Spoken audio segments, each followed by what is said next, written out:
तो दोस्तों एक बार फिर से स्वागत है आप सभी का आपके अपने favourite English learning channel scholar English पर। मेरा नाम है दीपिका कुमावत और मैं इस चैनल पर वेरियस कॉम्पिटिटिव एग्जाम्स के लिए इंग्लिश सब्जेक्ट टीच करती हूँ। तो बेसिकली आज के इस वीडियो में हम डिस्कस करने जा रहे हैं द हिंदू एडिटोरियल का वोकैब एनालिसिस। आशा करती हूँ कि आप इन सेशंस के साथ रेगुलरली जुड़ रहे हैं और इनका बेनिफिट भी उठा रहे हैं, क्योंकि इन सेशंस का मकसद है आपकी वोकैब पावर को और ज़्यादा इन्हांस करना। और ये जो वोकैब सेशंस है ये बैंक, एसएससी, रेलवे, यूपीएससी या फिर किसी भी कॉम्पिटिटिव एग्ज़ाम के लिए इक्वली बहुत ही ज़्यादा इंपॉर्टेंट है। तो चलिए और ज़्यादा देर ना करते हुए बढ़ते हैं हमारे वोकैब शो की ओर और जानेंगे कि आज का हमारा सबसे पहला वर्ड कौन सा है। तो दोस्तों आज का हमारा सबसे पहला वर्ड आता है लैंग्वेड। दोस्तों लैंग्वेड का मतलब होता है सुस्त या फिर थका हुआ, यानी कि लैंग्वेड का मतलब होता है एनर्जी की कमी होना, स्लगिश फील करना, यानी कि आलसी फील करना या फिर थका थका सा होना, चाहे वो बॉडी हो या फिर हमारा मूड हो, तो उसे हम लैंग्वेड कहते हैं। जब हमारी जो मूवमेंट होती है वो बहुत ही ज़्यादा स्लो होती है, एक्साइटमेंट में कमी होती है या फिर बॉडी में लेजीनेस सी फील होती है, तो वो स्टेट लैंग्वेड होती है। मतलब कि लो एनर्जी होना, डल वाइब होना, तो उसे हम क्या कहेंगे, उसे हम कहेंगे लैंग्वेड होना। दोस्तों इसी के साथ हमारे पास कुछ और भी एग्जाम्पल्स है, जैसे कि मान लीजिए कि गर्मियों में लंच करने के बाद जब आपको नींद आने लग जाती है तो वो एक तरीके से लैंग्वेड फीलिंग होती है। लॉन्ग ट्रैवल के बाद बॉडी का हैवी लगना, यानी कि भारीपन आपको फील होना, तो वो एक तरीके से लैंग्वेड बॉडी कहलाती है। या फिर पार्टी में इंटरेस्ट ना होना और हर चीज़ों में स्लो रिएक्ट करना, यानी कि पार्टी को इंजॉय ना कर पाना, तो उसे हम क्या कहेंगे कि लैंग्वेड मूड कहेंगे। यानी कि आपका मूड कैसा है, तो थका हुआ है, थोड़ा डल है, वाइब आपकी नहीं है, तो उसे हम कहेंगे लैंग्वेड। या फिर बीमारी के बाद जो है वो थोड़ा कमज़ोर फील करना, वीक फील करना, तो उसे हम कह सकते हैं लैंग्वेड स्टेट, यानी कि ऐसी अवस्था जहाँ पर आप जो है वो थोड़ा मतलब कि कमज़ोर फील करते हो, थोड़ा मतलब कि लेज़ी फील करते हो, या फिर थोड़ा मतलब कि आप जो है वो मतलब कि सुस्त फील करते हो, तो उसे हम कहेंगे लैंग्वेड। यानी कि सिंपल वर्ड्स में आपको इतना ध्यान रखना है कि लैंग्वेड का मतलब होता है टायर्ड, स्लगिश या फिर लैकिंग एनर्जी, यानी कि थका हुआ, आलसी या फिर जिसमें एनर्जी की कमी होती है, तो उसे हम कहेंगे लैंग्वेड। दोस्तों साथ ही साथ ये भी ध्यान रखना है कि ये हमारे पास पार्ट्स ऑफ स्पीच में एग्जेक्टिव है, यानी कि विशेषण है। दोस्तों सिनोनिम की बात की जाए तो सिनोनिम में हमारे पास है लेजी, स्लगिश या फिर वीक। दोस्तों लेजी का मतलब होता है आलसी, स्लगिश का मतलब होता है सुस्त, यानी कि बहुत ही मतलब कि थका थका सा, या फिर जो बहुत ही ज़्यादा मतलब कि ढीला ढाला होता है, सुस्त होता है, जिसमें एनर्जी नहीं होती है, तो उसे हम स्लगिश कह सकते हैं। और वीक का मतलब आपको पता है, वीक का मतलब होता है कमज़ोर। वही एंटोनिम में हमारे पास है एनर्जेटिक, एक्टिव या फिर लाइवली। दोस्तों इन तीनों का मतलब होता है जिसमें बहुत ज़्यादा उत्साह है, बहुत ज़्यादा जो है वो जोश है, जिसमें बहुत ज़्यादा एनर्जी है, यानी कि ताकत है, तो उसे हम कह सकते हैं एनर्जेटिक, एक्टिव या फिर लाइवली। दोस्तों अगर बात की जाए इसके एग्जाम्पल के बारे में, तो एग्जाम्पल में हमारे पास है he felt languid in the afternoon heat and wanted to rest for a while. यानी कि यहाँ पर बताया गया है कि उसे जो है वो मतलब कि दोपहर की गर्मी में, यानी कि दोपहर की जो गर्माहट में जो है वो उसे मतलब कि थोड़ा सुस्त फील होता है, यानी कि थका हुआ फील होता है, थोड़ा आलसी टाइप का फील होता है, और उसी की वजह से वो क्या मतलब कि थोड़ी देर रेस्ट करना चाहता है, यानी कि उसे थोड़ी वक्त का रेस्ट चाहिए होता है। तो दोस्तों इस तरीके से आप समझ पाओगे कि लैंग्वेज यानी क्या होता है और किस तरह हम इसका अलग अलग सेंटेंसेस में यूज़ कर सकते हैं। इसी के साथ हम आगे बढ़ेंगे हमारे अगले वर्ड की ओर। तो दोस्तों इसके बाद हमारा अगला वर्ड आता है पीक। दोस्तों पीक का मतलब होता है नाराजगी या फिर उत्तेजित करना। उत्तेजित करना यानी कि जगाना, एक तरीके से उकसाना बेसिकली। पीक का मतलब होता है थोड़ा सा हर्ट, इरिटेशन या फिर माइल्ड गुस्सा फील करना। अक्सर जब हमारा ईगो हर्ट हो जाता है या फिर कोई बात हमें पर्सनली लग जाती है, तो उसे हम पीक होना कह सकते हैं। या फिर कभी कभी ये जो वर्ड है वो इंटरेस्ट या फिर क्यूरियोसिटी जगाने के सेंस में भी यूज होता है, पर ज़्यादा कॉमनली ये जो है वो मतलब कि कोई चुभने वाली जो फीलिंग होती है, मतलब कि जब हमारा ईगो हर्ट हो जाता है, कोई बात हमें बुरी लग जाती है, तो कॉमनली यानी कि ज़्यादातर ये जो वर्ड है वो उसी के लिए यूज़ होता है। लेकिन दूसरा मीनिंग अगर देखा जाए तो मतलब कि इंटरेस्ट या फिर क्यूरियोसिटी जगाने के सेंस में भी हम इसका यूज़ कर सकते हैं। उसी तरीके से हमारे पास कुछ और भी एग्जांपल्स है, जैसे कि मान लीजिए कि अगर आप कोई जोक सुनाते हो और अगर आपकी जोक जो है वो लिमिट क्रॉस कर जाती है, जिसमें जो है वो किसी को क्रिटिसाइज किया जा रहा है या फिर किसी के बारे में भला बुरा कहा जा रहा है, तो उसे हम कहेंगे कि पर्सन फील स्पीक, यानी कि आपके जोक जोक की वजह से जो है वो मतलब कि कोई नाराज हो चुका है या फिर कोई बुरा मान चुका है। या फिर दूसरा एग्जाम्पल देखें तो बॉस का पब्लिक में किसी को क्रिटिसाइज करना, तो वो होता है एम्प्लॉय पीक्ड, या फिर फ्रेंड का इग्नोर कर देना आपको, तो वो होता है माइल्ड पीक, लेकिन वो फील होता है। या फिर मिस्टीरियस ट्रेलर, जो आपकी क्यूरियोसिटी बढ़ा देती है कि आगे क्या होने वाला है, मतलब कि ये सारी जो चीज़ें होती है जिसमें आपकी क्यूरियोसिटी बढ़ जाती है, आप एक तरीके से एक्साइटेड हो जाते हो उस चीज़ को जानने के लिए, तो उसे हम कहेंगे इंटरेस्ट पीक्ड, यानी कि आपका वहाँ पर क्या हुआ है, तो इंटरेस्ट उत्तेजित हुआ है, यानी कि जागा है। तो इस तरीके से आपको ध्यान रखना है कि पीक्ड का मतलब होता है माइल्ड इरिटेशन और hurt also to arouse interest, यानी कि या तो जो है वो मतलब कि बुरा लगना, थोड़ा गुस्सा फील करना, थोड़ी सा चिड़चिड़ा फील करना, या फिर इरिटेटेड फील करना, या फिर इंटरेस्ट जागना या फिर उत्तेजित होना, तो उसे हम कह सकते हैं पीक। और साथ ही साथ ये भी ध्यान रखना है कि हमारे पास पार्ट्स ऑफ स्पीच में वर्ब है, यानी कि क्रिया है। दोस्तों अगर बात करें इसके सिनोनिम की, तो सिनोनिम में हमारे पास है अराउज, इरिटेट या फिर ऑफेंड। दोस्तों अराउज का मतलब होता है कोई मतलब कि इंटरेस्ट जगाना या फिर उत्तेजित करना, यानी कि जगाने के सेंस में अराउज का यूज हम करते हैं। इरिटेट का मतलब होता है कि बहुत ही मतलब कि गुस्सा दिलाना, चिड़चिड़ा फील करवाना, तो उसे हम इरिटेट करना कह सकते हैं। या फिर ऑफेंड का मतलब होता है एक तरीके से नाराजगी ला देना या फिर बुरा मानना, तो उसे हम कह सकते हैं ऑफेंड। वही एंटोनी में हमारे पास है काम, सूद या फिर प्लीज, यानी कि किसी को जो है वो मनाना, किसी को जो है वो शांत रखना, या फिर किसी को जो है वो मतलब कि प्लीज करना, यानी कि बहलाना फुसलाना, सूद करना यानी कि अच्छे से मतलब उसे रखना। तो इस कॉन्टेक्स्ट में हम जो है वो मतलब कि काम, सूद या फिर प्लीज का यूज कर सकते हैं, यानी कि ये जो तीनों वर्ड्स है वो एक तरीके से शांति वाली स्टेट को दिखाते हैं, या फिर मनाना, बहलाना, फुसलाना या फिर शांति से रहना, इन सारे सेंसेस में ये जो सारे वर्ड्स हैं हम यूज कर सकते हैं। दोस्तों अगर बात करें इसके एग्जाम्पल की, तो एग्जाम्पल में हमारे पास है his rude remark piqued her and she decided not to talk to him, यानी कि यहाँ पर बताया गया है कि उसका जो मतलब कि बहुत ही बुरा, यानी कि रूड रिमार्क, जिस तरीके से उसने जो है वो मतलब कि बहुत ही बुरी तरीके से उस पर टिप्पणियां की, तो उस वजह से क्या हुआ, तो उसे बहुत ज़्यादा गुस्सा आया, या फिर वो जो है वो एक तरीके से नाराज़ हो गई, यानी कि थोड़ा इरिटेट उसे फील हुआ। उसकी वजह से उसने डिसाइड किया कि वो आगे से उससे बात नहीं करेगी। तो दोस्तों इस तरीके से आप समझ पाओगे कि पीक यानी क्या होता है और किस तरह हमें इसका यूज़ करना चाहिए। इसी के साथ हम आगे बढ़ेंगे हमारे अगले वर्ड की ओर। तो दोस्तों इसके बाद हमारा अगला वर्ड आता है ऑर्डिनेंस। दोस्तों ऑर्डिनेंस का मतलब होता है हथियार या फिर गोला बारूद, यानी कि ऑर्डिनेंस का मतलब होता है मिलिट्री के हैवी वेपन्स या फिर एम्यूनिशन। दोस्तों एम्यूनिशन का मतलब होता है गोला बारूद, जैसे कि गन्स है, बॉम्ब्स, मिसाइल्स, शेल्स वगैरह। ये वर्ड जो है वो इंडिविजुअल वेपन के लिए यूज नहीं होता है, बल्कि collectively military military power fire power के सेंस में यूज होता है। मतलब कि जंग के सामान का पूरा जो कलेक्शन होता है उसे हम ऑर्डिनेंस कहते हैं। किसी एक वेपन के लिए हम जो है वो ऑर्डिनेंस का यूज नहीं कर सकते, बल्कि आपको ये ध्यान रखना है कि कलेक्टिवली मिलिट्री फायर पावर के सेंस में ये जो वर्ड है वो यूज होता है। उसी तरीके से हमारे पास कुछ और भी एग्जांपल्स है, जैसे कि आर्मी बेस में रखे हुए जो बॉम्ब्स और मिसाइल्स होते हैं उन्हें हम मिलिट्री ऑर्डिनेंस कह सकते हैं। या फिर वॉर जोन में अनयूज्ड बॉम्ब्स का मिलना, तो वो होता है अनएक्सप्लोडेड ऑर्डिनेंस। या फिर डिफेंस फैक्ट्री में बनने वाली जो वेपन्स है वो ऑर्डिनेंस प्रोडक्शन है। या फिर आर्मी ऑपरेशन में वेपन्स का यूज करना, तो वो होता है डिप्लॉयमेंट ऑफ ऑर्डिनेंस। यानी कि सिंपल वर्ड्स में आपको इतना ध्यान रखना है कि ऑर्डिनेंस का मतलब होता है मिलिट्री वेपन्स एंड अम्यूनिशन, यानी कि हथियार या फिर औजार या फिर गोला बारूद, तो उसे हम कह सकते हैं ऑर्डिनेंस। और साथ ही साथ आपको ये भी ध्यान रखना है कि हमारे पास पार्ट्स ऑफ स्पीच में नाउन है। दोस्तों अगर बात करें इसके सिनोनिम की, तो सिनोनिम में हमारे पास है आर्म्स, अम्यूनिशन या फिर वेपनरी। दोस्तों इन तीनों का क्या मतलब होता है? अम्यूनिशन का तो मतलब होता है गोला बारूद, और आर्म्स और वेपनरी का मतलब होता है हथियार, तो उसे हम कह सकते हैं आर्म्स, अम्यूनिशन या फिर वेपनरी। वही हमारे पास एंटोनिम में है पीस, डिसआर्मामेंट या फिर ट्रूस। दोस्तों पीस का मतलब होता है शांति, डिसआर्मामेंट का मतलब होता है निरस्त्रीकरण, यानी कि एक तरीके से जो है वो हथियार बंदी करना। ट्रूस का मतलब होता है कि मतलब कि युद्ध बंदी करना, यानी कि युद्ध विराम एक तरीके से कह सकते हैं, यानी कि युद्ध को रोकना, शांति फैलाना। तो ये जो तीनों वर्ड्स है वो एक तरीके से पीस को दिखाते हैं, यानी कि शांति को रिप्रेजेंट करते हैं। तो ये सारे वर्ड्स हम एंटोनिम में यूज कर सकते हैं। अब दोस्तों अगर बात की जाए इसके एग्जाम्पल की, तो एग्जाम्पल में हमारे पास है the army stored heavy ordnance in the secure warehouse, यानी कि यहाँ पर क्या बताया गया है कि जो आर्मी है उन्होंने अपने जो भारी भारी हथियार है, जो गोलाबार है, उनका जो हथियार है, जो सारे वेपन्स है, उन्होंने कहाँ पर स्टोर किए? तो एक सिक्योर यानी कि सुरक्षित गोदाम में, यानी कि वेयर हाउस में उन्होंने स्टोर करके रखे थे। तो इस तरीके से आपको समझना है कि ऑर्डिनेंस यानी क्या है और किस तरह हम इसका अलग अलग सेंटेंसेस में यूज कर सकते हैं। दोस्तों इसी के साथ हम आगे जाएंगे हमारे अगले वर्ड की ओर। तो दोस्तों इसके बाद हमारा अगला वर्ड आता है प्रेसिपस। दोस्तों प्रेसिपस का मतलब होता है खड़ी चट्टान या फिर गहरी खाई का किनारा। दोस्तों प्रेसिपाइस का मतलब होता है बहुत ही ज़्यादा स्टीप और डेंजरस क्लिफ। क्लिफ यानी कि चट्टान, जहाँ से ज़रा सी गलती पर सीधा नीचे गिर सकते हो। तो ऐसी चीज़ को यानी कि ऐसे किनारे को तो उसे हम कह सकते हैं प्रेसिपस। ओके, लिटरली ये पहाड़ों का किनारा होता है और फिगरेटिवली ये बहुत ही रिस्की सिचुएशंस के लिए भी हम यूज़ कर सकते हैं इस वर्ड का।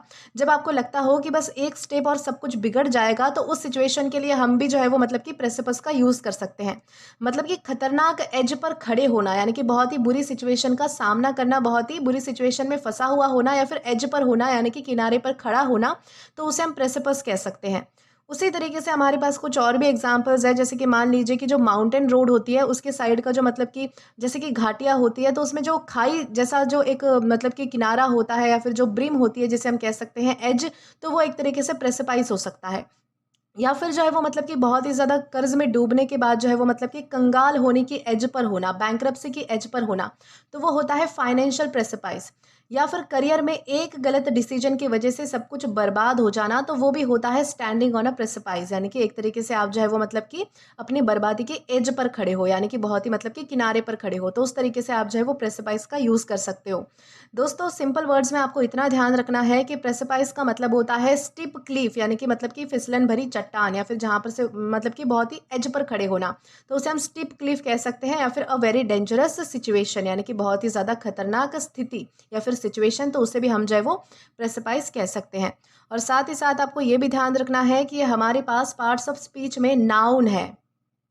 दोस्तों अगर बात करें इसके सिनोनिम की, तो सिनोनिम में हमारे पास है क्लिफ, क्रैग या फिर ब्लफ। दोस्तों इन तीनों का ही मतलब होता है चट्टान, यानी कि फिसलन भरी चट्टान या फिर जहाँ पर एक किनारा होता है तो जो कि डेंजरस होता है, तो उसे हम क्लिफ कह सकते हैं, क्रैग कह सकते हैं या फिर ब्लफ कह सकते हैं। वही एंटोनी में हमारे पास है प्लेन, फ्लैट लैंड या फिर लेवल ग्राउंड, यानी कि सीधी ज़मीन, जहाँ पर जो है वो मतलब कि कोई भी चट्टान नहीं है, कोई भी फिसलन नहीं है, कोई भी किनारा नहीं है, बिल्कुल प्लेन ज़मीन है, लेवल ग्राउंड है, तो उसे हम कह सकते हैं प्लेन, फ्लैट लैंड यानी कि बिल्कुल सपाट ज़मीन या फिर समतल ज़मीन, या फिर लेवल ग्राउंड यानी कि बिल्कुल सीधी ज़मीन, तो उसे हम कह सकते हैं प्लेन, फ्लैट लैंड या फिर लेवल ग्राउंड, जो कि हमारा एंटोनिम है। अब दोस्तों अगर बात करें इसके एग्जाम्पल की, तो एग्जाम्पल में हमारे पास है the hiker stood near the precipice and carefully look down at the deep valley. यानी कि यहाँ पर क्या बताया गया है कि जो हाइकर्स थे, यानी कि जो माउंटेन की चढ़ाई करते हैं, वो जो हाइकर्स होते हैं वो बिल्कुल किनारे के पास खड़े थे, और वो जो है वो मतलब कि बहुत ही ध्यान से जो है वो घाटी के नीचे, यानी कि जो डीप वैली थी, यानी कि जो घनी घाटी थी, बहुत ही डीप थी वैली, उसके किनारे पर खड़े होकर जो है वो नीचे देख रहे थे। यानी कि ये जो आप सोच सकते हो कि किसी किनारे पर खड़ा होना, स्पेशली किसी घाटी के, किसी माउंटेन के किनारे पर खड़ा होना कितना ज़्यादा डेंजरस हो सकता है। यानी कि एक तरीके से यहाँ पर जो है वो डेंजर जोन की बात हो रही है। तो इस तरीके से आपको ध्यान रखना है कि प्रेसिपाइस यानी क्या होता है और किस तरह हमें इसका यूज़ करना चाहिए। दोस्तों इसी के साथ हम आगे बढ़ेंगे हमारे अगले वर्ड की ओर। तो दोस्तों इसके बाद हमारा अगला वर्ड आता है कॉन्ज्यूमेट। दोस्तों कॉन्ज्यूमेट का मतलब होता है पूर्ण या फिर निपुण, यानी कि कॉन्ज्यूमेट का मतलब होता है बिल्कुल परफेक्ट लेवल का, हाईली स्किल्ड या फिर मास्टर क्लास। ऐसा इंसान या फिर क्वालिटी जिसमें कोई कमी ना हो और जो अपने काम को अटमोस्ट एक्सीलेंस के साथ करता हो, तो उसे हम जो है वो कॉन्ज्यूमेट कह सकते हैं। ये जो वर्ड है वो सिर्फ पॉजिटिव प्रेज के लिए यूज़ होता है, जब आप कहना चाहो कि इससे बेटर कुछ हो ही नहीं सकता, तो उस सेंस में हम जो है वो कॉन्ज्यूमेट का यूज़ कर सकते हैं। उसी तरीके से हमारे पास कुछ और भी एग्जांपल्स है, जैसे कि मान लीजिए कि अपने फील्ड में कोई अगर मान लीजिए कि सबसे बेस्ट सर्जन है, तो उसे हम कॉन्ज्यूमेट सर्जन कह सकते हैं। या फिर मैच को परफेक्टली कंट्रोल करने वाला एक प्लेयर, वो होता है कॉन्ज्यूमेट एथलीट। या फिर हर सिचुएशन को स्मार्टली हैंडल करने वाला लीडर, तो वो होता है कॉन्ज्यूमेट लीडर। या फिर स्टेज पर फ्लॉलेस परफॉर्मेंस देने वाला डांसर, तो वो होता है कॉन्ज्यूमेट परफॉर्मर। यानी कि सिंपल वर्ड्स में आपको इतना ध्यान रखना है कि कॉन्ज्यूमेट का मतलब होता है परफेक्ट, एक्सट्रीमली स्किल्ड या फिर फ्लॉलेस, यानी कि जिसके पास बहुत ज़्यादा जो है वो मतलब कि निपुणता होती है, स्किल्स होती है, तो उसे हम कह सकते हैं कॉन्ज्यूमेट। और आपको ये भी ध्यान रखना है कि हमारे पास पार्ट्स ऑफ स्पीच में एग्जेक्टिव है, यानी कि विशेषण है। दोस्तों अब अगर बात करें इसके सिनोनिम की, तो सिनोनिम में हमारे पास है परफेक्ट, कंप्लीट या फिर स्किलफुल। दोस्तों इन तीनों का क्या मतलब है? परफेक्ट का मतलब होता है जो निपुण है, जिसको सब कुछ आता है। कंप्लीट का भी मतलब है जो पूर्ण है, यानी कि जिसमें कोई कमी नहीं है। स्किलफुल का भी मतलब यही होता है जो मतलब कि निपुण है, जिसे मतलब कि बहुत अच्छे से सब कुछ आता है, जिसके अंदर स्किल्स होती है, कला होती है, तो उसे हम कह सकते हैं स्किलफुल। एंटोनी में हमारे पास है इनकम्प्लीट, इम्परफेक्ट या फिर अमैच्योर। दोस्तों इन तीनों का मतलब होता है इनकम्प्लीट का मतलब होता है अधूरा, यानी कि जिसको जो मतलब कि पूर्ण नहीं है, यानी कि जिसको सारी चीज़ें नहीं आती तो उसे हम इनकम्प्लीट कह सकते हैं। इम्परफेक्ट का मतलब होता है जो हर चीज़ में परफेक्ट नहीं है, सारी चीज़ें उसे परफेक्टली नहीं आती है तो वो इम्परफेक्ट है।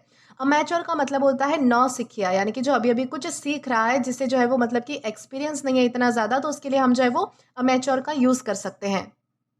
दोस्तों अगर बात करें इसके एग्जाम्पल की, तो एग्जाम्पल में हमारे पास है she is a consummate artist who creates beautiful paintings with great skill. यानी कि यहाँ पर क्या बताया गया है कि वो बहुत ही अच्छे एक निपुण आर्टिस्ट है, यानी कि बहुत ही अच्छे कलाकार है जो कि मतलब कि बहुत ही ब्यूटीफुल पेंटिंग्स जो है वो बहुत ही अच्छे से, बहुत ही यानी कि अपनी निपुणता के साथ बनाती है, यानी कि वो जो है वो परफेक्ट आर्टिस्ट है। तो इस तरीके से यहाँ पर बताया गया है। दोस्तों इस आगे चलेंगे हमारे अगले वर्ड की ओर। तो दोस्तों इसके बाद हमारा अगला वर्ड आता है डिटेस्टेबल। दोस्तों डिटेस्टेबल का मतलब होता है घृणित या फिर नापसंद। यानी कि डिटेस्टेबल का मतलब होता है इतना ज़्यादा नफरत करने के लायक कि देख कर ही या फिर सोच कर ही आपको गुस्सा आ जाए। ये जो वर्ड है वो किसी पर्सन के लिए, किसी काम के लिए यानी कि एक्ट के लिए, हैबिट के लिए यानी कि आदतों के लिए, या फिर सिचुएशंस के लिए भी यूज़ हो सकता है जो मॉरली या फिर इमोशनली बिल्कुल ही अनएक्सेप्टेबल लगे। मतलब कि एक्सट्रीमली हेटफुल और डिसगस्टिंग, यानी कि ऐसी चीज़ जिससे आपको नफ़रत हो जाए या फिर जो आपको नापसंद हो तो उसे हम डिटेस्टेबल कह सकते हैं। तो वैसे हमारे पास कुछ और एग्जांपल्स है, जैसे कि मान लीजिए कि कोई अगर आपके साथ चीटिंग करता है, विश्वासघात करता है, तो ये जो चीटिंग और बिट्रेयल जैसे जो काम होते हैं वो डिटेस्टेबल बिहेवियर होता है जो आपको बिल्कुल भी पसंद नहीं आता है और आपको इससे नफरत होती है। या फिर इनोसेंट लोगों पर वायलेंस करना, तो वो एक तरीके से डिटेस्टेबल क्राइम है। या फिर पब्लिक प्लेस पर बदतमीजी करना, तो वो भी एक तरीके से डिटेस्टेबल कंडक्ट है, क्योंकि ऐसी चीज़ें किसी को भी पसंद नहीं आती या फिर ऐसी चीज़ों से लोग यूजुअली नफरत करते हैं। तो इस तरीके से आपको समझना है कि डिटेस्टेबल यानी क्या है। यानी कि सिंपल वर्ड्स में आपको इतना ध्यान रखना है कि डिटेस्टेबल का मतलब होता है डिजर्विंग हेट्रेड या फिर एक्सट्रीमली अनप्लेजेंट, यानी कि ऐसी कोई चीज़ जिससे कि आपको जो है वो बहुत ज़्यादा नफरत होती है या फिर जो आपको नापसंद होती है, तो उसे हम डिटेस्टेबल कहते हैं। और साथ ही साथ आपको ये भी ध्यान रखना है कि हमारे पास पार्ट्स ऑफ स्पीच में एग्जेक्टिव है, यानी कि विशेषण है। दोस्तों अब अगर बात करें इसके सिनोनिम की, तो सिनोनिम में हमारे पास है हेटफुल, अबॉमिनेबल या फिर डेस्पिकेबल। दोस्तों इन तीनों का भी मतलब सेम है, यानी कि कोई जो है वो मतलब कि ऐसी चीज़ जो नफरत करने के लायक है या फिर नापसंद है, आपको बिल्कुल भी पसंद नहीं है, जो आपको देखकर या फिर सोचकर ही पसंद नहीं आती, तो इन तीनों के लिए हम जो है वो हेटफुल भी यूज़ कर सकते हैं, अबॉमिनेबल का भी यूज़ कर सकते हैं, फिर डेस्पिकेबल का भी हम यूज़ कर सकते हैं। तो ये सारे हमारे हो गए सिनोनिम्स। वही एंटोनिम की तरफ आए तो एंटोनिम में हमारे पास है लवली, एडमायरेबल या फिर प्लेजेंट। यानी कि ऐसी कोई चीज़ जो आपको बहुत ज़्यादा प्यारी लगती है तो उसे हम लवली कह सकते हैं। एडमायरेबल का मतलब होता है जो तारीफ के लायक होती है, सराहना के मतलब कि सराहनीय होती है, प्रशंसा के लायक होती है, तो उसे हम एडमायरेबल कह सकते हैं जो आपको अच्छी लगे। प्लेजेंट का मतलब होता है सुहावना। तो इस तरीके से ये सारे हमें हमारे क्या है, तो एंटोनिम्स है, यानी कि हम इनको अपोजिट वर्ड्स के तौर पर यूज़ कर सकते हैं। दोस्तों अगर बात की जाए इसके एग्जाम्पल की, तो एग्जाम्पल में हमारे पास है everyone avoided him because of his detestable behaviour. यानी कि यहाँ पर क्या बताया गया है कि सभी लोग उसे जो है वो अवॉइड करते हैं, यानी कि इग्नोर करते हैं, यानी कि उससे मिलना जुलना, बात करना, ये सब टालते हैं। क्यों? क्योंकि उसका जो बिहेवियर है वो कैसा है, तो डिटेस्टेबल है, यानी कि उसका बिहेवियर किसी को भी पसंद नहीं आता है और वो जो है वो बहुत ही ज़्यादा मतलब कि नफरत के लायक उसका उसका बिहेवियर है। तो इस तरीके से आप समझ पाओगे कि डिटेस्टेबल यानी क्या है और किस तरह हमें इसका यूज़ करना है। दोस्तों इसी के साथ हम आगे बढ़ेंगे हमारे अगले वर्ड की ओर। तो दोस्तों इसके बाद हमारा अगला वर्ड आता है स्क्रपलस। दोस्तों स्क्रपलस का मतलब होता है ईमानदार या फिर अत्यंत सावधान। यानी कि स्क्रपलस का मतलब होता है बहुत ही ज़्यादा केयरफुल होना, बहुत ही ज़्यादा ऑनेस्ट होना या फिर एथिकल होना। यानी कि जो बंदा बहुत ही ज़्यादा केयरफुल होता है, यानी कि हर चीज़ को लेकर बहुत ही ज़्यादा सावधानी बरतता है या फिर बहुत ही ज़्यादा ईमानदार होता है, खासकर रूल्स को लेकर, ड्यूटीज़ को लेकर या फिर मॉरल स्टैंडर्ड्स को लेकर, तो उसे हम स्क्रपलस कह सकते हैं। ऐसा इंसान जो होता है वो छोटी से छोटी डिटेल भी इग्नोर नहीं करता है और गलत काम करने से हमेशा बचता है, तो उसे हम कहेंगे स्क्रपलस। उसी तरीके से हमारे पास कुछ और भी एग्जांपल्स है, जैसे कि मान लीजिए कि कोई अकाउंटेंट है जो हर एंट्री जो है वो डबल चेक करता हो, तो उसे हम कह सकते हैं कि वो स्क्रपलस अकाउंटेंट है, यानी कि कोई भी मिस्टेक नहीं करता है, बहुत ही केयरफुल है, बहुत ही ईमानदार है। या फिर डॉक्टर है जो ट्रीटमेंट में एथिक्स कॉम्प्रोमाइज़ नहीं करता, तो वो स्क्रपलस डॉक्टर है। या फिर स्टूडेंट जो एग्जाम में चीटिंग करने से बचता है या फिर बिल्कुल भी चीटिंग नहीं करता है, तो उसे हम स्क्रपलस स्टूडेंट कह सकते हैं। या फिर एक ऑफिसर जो रूल्स को स्ट्रिक्टली फॉलो करता है, बिल्कुल बिल्कुल भी जो है वो रूल्स को तोड़ता नहीं है, तो उसे हम जो है वो स्क्रपलस ऑफिशियल कह सकते हैं। यानी कि सिंपल वर्ड्स में आपको इतना ध्यान रखना है कि स्क्रपलस का मतलब होता है very careful and honest, morally strict. यानी कि जो मॉरली जो है वो बहुत ही ज़्यादा स्ट्रिक्ट होता है, सारे रूल्स को, नियमों को फॉलो करता है, जो बहुत ही ज़्यादा ध्यान देता है, सावधान होता है, सजग होता है, या फिर ऑनेस्ट होता है यानी कि ईमानदार होता है, तो उसे हम कह सकते हैं स्क्रपलेस। और ये भी ध्यान रखना है कि हमारे पास पार्ट्स ऑफ स्पीच में एग्जेक्टिव है यानी कि विशेषण है। दोस्तों अगर बात करें इसके सिनोनिम की, तो सिनोनिम में हमारे पास है ऑनेस्ट, कंसाइंशियस या फिर केयरफुल। दोस्तों ऑनेस्ट या फिर कंसाइंशियस का तो मतलब होता है ईमानदार होना, और केयरफुल का मतलब होता है बहुत ही ज़्यादा सावधानी बरतना, बहुत ही ज़्यादा ध्यान देना किसी चीज़ पर, तो उसे हम केयरफुल कह सकते हैं। ये सारे हमारे क्या है, तो सिनोनिम्स है। वही एंटोनिम में हमारे पास है केयरलेस, डिसऑनेस्ट या फिर नेग्लिजेंट। केयरलेस का मतलब होता है लापरवाह, जो किसी चीज़ पर ध्यान नहीं देता है, किसी चीज़ को मतलब कि उसकी केयर नहीं करता है, तो उसे हम केयरलेस कह सकते हैं। डिसऑनेस्ट का मतलब होता है जो ईमानदार नहीं है, यानी कि धोखेबाज जिसे हम कह सकते हैं, तो वो डिसऑनेस्ट हुआ। या फिर नेग्लिजेंट का मतलब होता है जो इग्नोर करता है, यानी कि नज़रअंदाज करता है, जो किसी चीज़ पर ध्यान नहीं देता है, जो लापरवाह है, बेपरवाह है, तो उसे हम नेग्लिजेंट कह सकते हैं। तो ये सारे हमारे हो गए एंटोनिम्स। दोस्तों अब अगर बात की जाए इसके एग्जाम्पल की, तो एग्जाम्पल में हमारे पास है she is scrupulous about her work and checks every detail before submitting it.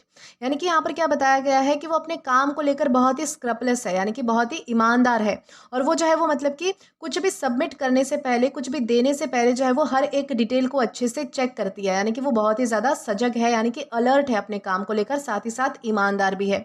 तो दोस्तों इस तरीके से आपको जो है वो मतलब कि समझ आएगा कि स्क्रपलेस इस वर्ड का हमें किस तरीके से यूज़ करना है। इसी के साथ हम आगे जाएंगे हमारे अगले वर्ड की ओर। तो दोस्तों इसके बाद हमारा अगला वर्ड आएगा डिटॉन्ट। दोस्तों इसे डिटॉन्ट प्रोनाउंस किया जाता है, जिसका मतलब होता है तनाव में कमी या फिर संबंधों में नरमाई आना।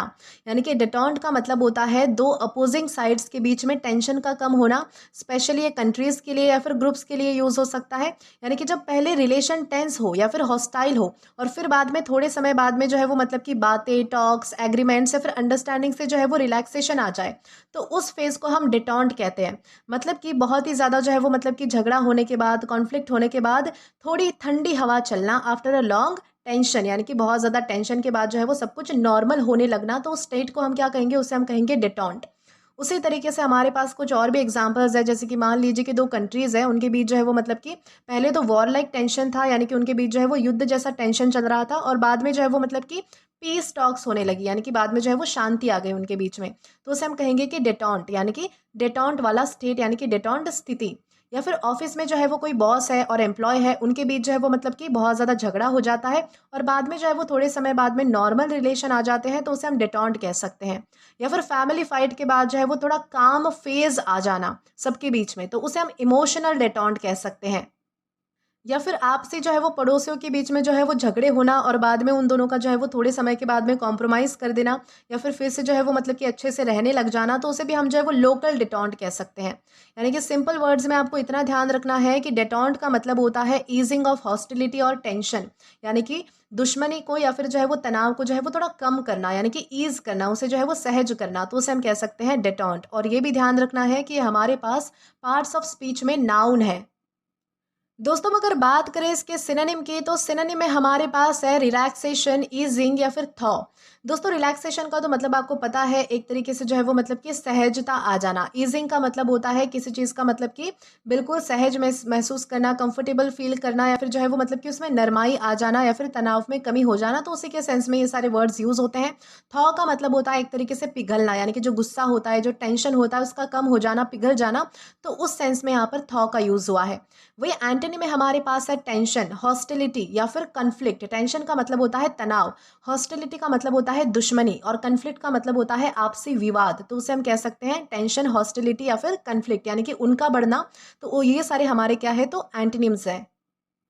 अब दोस्तों अगर बात की जाए इसके एग्जाम्पल की, तो एग्जाम्पल में हमारे पास है the two countries entered a period of detente leading to better talks and fewer disputes. यानी कि अब यहाँ पर क्या बताया गया है कि दोनों कंट्रीज के बीच में जो है वो कैसी स्थिति चल रही है, तो तनाव की कमी स्थिति चल रही है, यानी कि उसमें जो है वो पीरियड ऑफ डेंटॉन्ट चल रहा है, यानी कि जिसमें जो है वो मतलब कि कोई भी झगड़ा नहीं है। अब जो है वो दोनों कंट्रीज के बीच में जो है वो अच्छी अच्छी बातें होती है, यानी कि पीस टॉक्स होती है या फिर बेटर टॉक्स होती है, यानी कि अच्छे उनके बीच में रिलेशंस है। या फिर जो है वो डिस्प्यूट्स जो है, यानी यानी कि जो मतलब कि बहस जो है या फिर जो आर्ग्यूमेंट्स है वो भी अब कम होती है, यानी कि वो अब कैसी स्थिति में चले गए हैं, तो डेंटॉन्ट की स्थिति में चले गए हैं, यानी कि उनके बीच में तनाव की कमी है। तो इस तरीके से आप जो है वो यहाँ पर समझ पाओगे कि डेटॉन्ट यानी क्या होता है और किस तरह हमें इसका यूज़ करना है। इसी के साथ हम आगे जाएंगे हमारे अगले वर्ड की ओर। तो दोस्तों इसके बाद हमारा अगला वर्ड आता है एम्यूलस। दोस्तों एम्यूलस का मतलब होता है प्रतिस्पर्धी या फिर अनुकरण करने की इच्छा रखने वाला। अनुकरण का मतलब होता है किसी के जैसा बनने की इच्छा रखने वाला, यानी कि एम्यूलस का मतलब होता है किसी अच्छे पर्सन को देखकर उस जैसा बनने की पॉजिटिव डिजायर रखना, यानी कि इच्छा रखना, बिना जेलसी या फिर नेगेटिविटी के। दोस्तों ये एक तरीके का हेल्दी कॉम्पिटिशन होता है जिसमें आप जो है वो किसी को एडमायर भी करते हो और उसके जैसा बनने के लिए इम्प्रूव भी करते हो, तो उसे हम एम्यूलस कहते हैं। जैसे कि मान लीजिए कि कोई स्टूडेंट है जो टॉपर को देखकर और ज़्यादा मेहनत करता है, उसका लेवल मैच करने की कोशिश करता है, तो उसे हम एम्यूलस स्टूडेंट कह सकते हैं। या फिर जूनियर एम्प्लॉय जो सीनियर की स्किल्स को कॉपी करके ग्रो करता है, यानी कि आगे बढ़ता है, तो उसे हम एम्यूलस एटीट्यूड कह सकते हैं। यानी कि सिंपल वर्ड्स में आपको इतना ध्यान रखना है कि एम्यूलस का मतलब होता है ईगर टू इमिटेट और इक्वल समवन एडमायरेबल, यानी कि ऐसा व्यक्ति जो दूसरे व्यक्ति को जो है वो मतलब कि उसके लेवल को मैच करने के लिए, उसके जैसा बनने के लिए, सराहना पाने के लिए जो है वो मतलब कि उसे मैच करने की कोशिश करता है, उसके जैसा बनने की कोशिश करता है, तो उसे हम कह सकते हैं एम्यूलस। और दोस्तों अगर बात करें इसके पार्ट्स ऑफ स्पीच की, तो ये हमारे पास पार्ट्स ऑफ स्पीच में एग्जेक्टिव है, यानी कि विशेषण है। सिनोनिम की बात करें तो सिनोनिम में हमारे पास है कॉम्पिटिटिव, एम्बिशियस या फिर एस्पायरिंग। दोस्तों इन तीनों का क्या मतलब होता है? कॉम्पिटिटिव का तो मतलब होता है जो प्रतिस्पर्धी है, यानी कि एक तरीके से स्पर्धा में खड़ा है, कॉम्पिटिशन में खड़ा है। या फिर एम्बिशियस या फिर एस्पायरिंग का मतलब होता है महत्वाकांक्षी व्यक्ति, यानी कि जिसमें जो है वो बहुत ही ज़्यादा डिजायर्स होते हैं, पॉजिटिव डिजायर्स होते हैं, जो कुछ कर गुजरने की जो है वो मतलब कि एक तरीके से लालसा रखता है अपने अंदर, तो उसे हम एम्बिशियस कह सकते हैं, एस्पायरिंग कह सकते हैं। वही एंटोनिम की तरफ आए तो एंटोनिम में हमारे पास है इनडिफरेंट, अनएम्बिशियस या फिर अपैथेटिक। दोस्तों इन तीनों का मतलब होता है कि जो व्यक्ति बहुत ही ज़्यादा उदासीन है, यानी कि बहुत ही ज़्यादा डल है, बोरिंग है, जिसमें कोई एम्बिशंस को लेकर जो है वो मतलब कि कोई मतलब कि सपने नहीं है या फिर डिज़ायर्स नहीं है जिसके, तो उसे हम कह सकते हैं कि वो इनडिफरेंट है, अनएम्बिशियस है या फिर अपैथेटिक है, यानी कि उदासीन है। तो ये सारे हमारे हो गए एंटोनिम्स। अब दोस्तों अगर बात की जाए इसके एग्जाम्पल की, तो एग्जाम्पल में हमारे पास है the emulous student worked hard to match the top performer in the class, यानी कि जो मतलब कि बहुत ही मेहनती बच्चा है, उसने क्या किया कि उसने जो है वो बहुत ही ज़्यादा मेहनत की ताकि वो जो है वो मतलब कि टॉप परफॉर्मर जो है उसके क्लास का, उसके लेवल को मैच कर सके, यानी कि वो भी वहाँ तक पहुँच सके। तो इस तरीके से आप समझ पाओगे कि एम्यूलस यानी क्या होता है। दोस्तों इसी के साथ आज हम आगे बढ़ेंगे हमारे आज के लास्ट वर्ड की ओर। तो दोस्तों इसके बाद हमारा आखिरी वर्ड आता है वेटरन। दोस्तों वेटरन का मतलब होता है अनुभवी व्यक्ति या फिर पूर्व सैनिक, यानी कि ये जो वर्ड है वो किसी एक्सपीरियंस व्यक्ति के लिए तो यूज़ होता ही है, बल्कि ऐसे व्यक्ति के लिए भी यूज़ हो सकता है जो पहले मिलिट्री में, यानी कि आर्मी में सर्व कर चुका है। यानी कि वेटरन का मतलब होता है वो पर्सन जिसके पास किसी फील्ड का लॉन्ग एक्सपीरियंस हो, जो काम उसने सालों तक किया हो और जिसमें वो प्रैक्टिकल नॉलेज रखता हो, तो उसे हम वेटरन कहते हैं। ये वर्ड जो है वो सोल्जर्स के लिए भी यूज़ होता है और जनरली हर एक्सपीरियंस प्रोफेशनल के लिए भी यूज़ हो सकता है। उसी तरीके से हमारे पास कुछ और एग्जांपल्स है, जैसे कि आर्मी से रिटायर हुआ सोल्जर तो वो वॉर वेटरन है। 20 साल से टीचिंग कर रहा टीचर तो वो वेटरन टीचर है।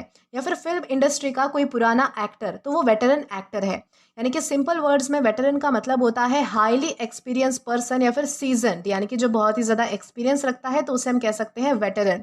और साथ ही साथ आपको ये भी ध्यान रखना है कि ये हमारे पास पार्ट्स ऑफ स्पीच में नाउन है। दोस्तों अब अगर बात करें इसके सिनोनिम की, तो सिनोनिम में हमारे पास है एक्सपीरियंस्ड पर्सन, ओल्ड हैंड या फिर एक्सपर्ट। दोस्तों एक्सपीरियंस्ड पर्सन का मतलब होता है जिसे अनुभव होता है, तो ऐसा व्यक्ति जिसे किसी फील्ड का अनुभव है।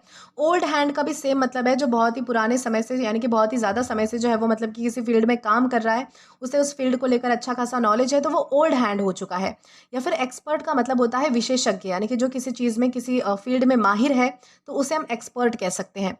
वही एंटोनी में हमारे पास है बिगिनर, नोवाइस या फिर रूकी। दोस्तों इन तीनों का मतलब होता है जो शुरुआत कर रहा है किसी चीज़ की, यानी कि किसी फील्ड में उसका पहला स्टेप है, या फिर जो अभी नया नया है, नौसिखिया है, एक्सपीरियंस उससे ज़्यादा नहीं है, जो सीख रहा है या फिर जो है वो मतलब कि काम कर रहा है, जो नया है बेसिकली, तो उसे हम जो है वो मतलब कि बिगिनर कह सकते हैं, नोवाइस कह सकते हैं या फिर रूकी कह सकते हैं।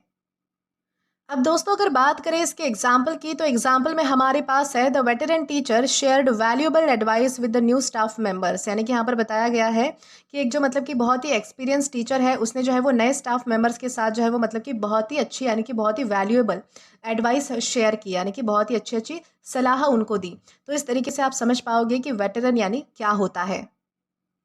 तो दोस्तों आज के लिए बस इतना ही। आज के इस क्लास का पीडीएफ आप हमारे टेलीग्राम चैनल के थ्रू एक्सेस कर सकते हैं। और अगर आपने अभी तक हमारा टेलीग्राम चैनल ज्वाइन नहीं किया है तो टेलीग्राम पर English with Deepika Kumawat search करके या फिर डिस्क्रिप्शन में दिए गए लिंक के थ्रू, साथ ही साथ अभी जो आपको आपके स्क्रीन पर क्यूआर कोड दिख रहा है वहाँ से भी आप जो है वो डायरेक्टली स्कैन करके हमारा टेलीग्राम चैनल ज्वाइन कर सकते हैं, ताकि आप कभी भी किसी भी नए आने वाले वीडियोज़ को लेकर कोई भी अपडेट्स को मिस ना करें। और दोस्तों अगर आपको आज का ये वीडियो पसंद आया है या फिर हेल्पफुल लगा है तो do like this video, subscribe the channel and share as much as you can. और दोस्तों अगर आपने इससे पहले वाले वीडियोस नहीं देखे हैं तो यहाँ पर मैंने एक प्लेलिस्ट प्रोवाइड कर दी है, जहाँ पर आप क्लिक करके वो सभी पहले वाले वीडियोस भी देख सकते हैं और एक्सप्लोर कर सकते हैं। Till then keep learning. Thank you.